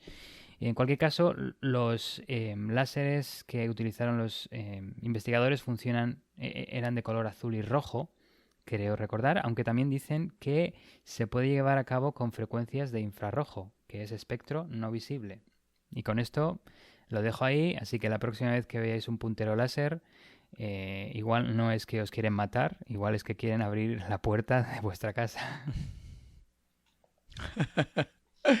Ya te digo, ya te digo. Lo único es eso, el tema con los láseres es que tienes que tener, claro, visión directa, por así decirlo, hacia el dispositivo. Claro, no puede ser a través de una pared, evidentemente, pero sí a través de una ventana o así, que puedas desde fuera, desde la calle, hacer eso. Sí, vi varios vídeos de demos y la verdad es espectacular. Claro, siempre pensamos que hay que hablarle, ¿no?, al dispositivo, pero realmente hablar no es más que transmitir sonido a través del aire, que no viene siendo más que alteraciones en la presión del aire, que en este caso pues es lo que sucede, Sí, ¿no? estos ataques se basan en las vibraciones, como aquel de Justo. Thing, el endovibrador, ¿no? El individuador que tantas risas nos trajo. Y al fin y al cabo es que funciona como nuestro tímpano y el tambor, ¿no? O sea, a través de vibraciones. Muy interesante. Pues nada, queridos oyentes, como siempre, muchísimas gracias. Hacernos llegar más imágenes de esas de Spotify, demostrando que nos escucháis, que nos hace mucha ilusión. Esperamos, como siempre, que os haya gustado este episodio. Le metemos muchas horas para prepararlo, para traeros las noticias actuales y, como siempre, contamos con vosotros para el siguiente episodio. Muchas gracias por escucharnos de nuevo y cuidado allá donde estéis con los láseres, los sidewalks y todo eso. Adiós. Hasta luego. Si te ha gustado este episodio y quieres ayudarnos a seguir con el podcast, compártelo con tus amigos y compañeros. Con tu apoyo podremos atraer y despertar el interés por la ciberseguridad de mucha más gente. Acuérdate de dejarnos un comentario y una valoración donde nos estés escuchando. También puedes seguirnos en Twitter, Instagram y Facebook. Te esperamos en el próximo episodio de Tierra de Hackers.